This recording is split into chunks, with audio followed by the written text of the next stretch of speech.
அனைவருக்கும் வணக்கம்.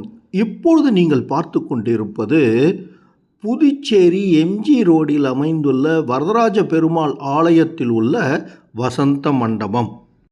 இதை பார்க்கும்போதே உங்களுக்கு புரிஞ்சிருக்கும், இது பிரெஞ்சு கட்டிடக்கலையில் கட்டப்பட்ட ஒரு அற்புதமான மண்டபம். இந்த மண்டபத்தை சுற்றி பெருமாளுடைய பெருமையை பேசும் அற்புதமான ஓவியங்கள் காட்சி அளிக்கின்றன. இங்கு மட்டும் இல்லைங்க, இந்த கோயில் முழுவதுமே நிறைய இடத்தில் அற்புதமான ஓவியங்களும் ஆழ்வார்கள் பாடிய திவ்ய பிரபந்தங்களையும் நீங்கள் காணலாம்.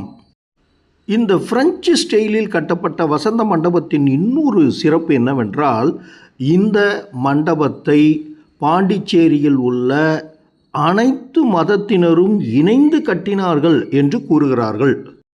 பச்சிளம் குழந்தைகளுக்கு திட உணவு, அதாவது சாதம் ஊட்டுவதை அன்னப்பிரசானம் என்று கூறுவோம் அல்லவா, அந்த நிகழ்வு இந்த ஆலயத்தில் நடைபெறுகிறது.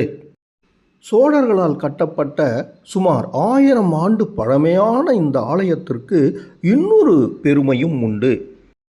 புதுச்சேரியின் பழமையான கோயிலில் ஒன்றான வேதபுரீஸ்வரர் ஆலயம் பிரெஞ்சு படைகளால் அழிக்கப்பட்ட போது அங்கிருந்த தெய்வ சிற்பங்கள் ஆனந்தரங்கம் பிள்ளை அவர்களால் இந்த வரதராஜ ஆலயத்தில் வைத்து காப்பாற்றப்பட்டது என்று சரித்திரம் கூறுகிறது.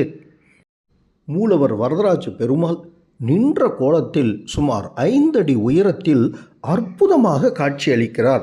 மிகுந்த சக்தி வாய்ந்த தெய்வமாக இந்த பகுதி மக்கள் கருதுகிறார்கள். இந்த ஆலயத்தின் விமானத்திற்கும் வரதராஜ விமானம் என்று பெயர். புதுச்சேரி, அதாவது பாண்டிச்சேரிக்கு வருபவர்கள் அவசியமாக இந்த ஆலயத்திற்கு வந்து வரதராஜ பெருமாளையும் பெருந்தேவி தாயாரையும் சேவித்து வாழ்க்கையில் எல்லா நலன்களையும் பெற வேண்டுகிறோம். நன்றி, வணக்கம்.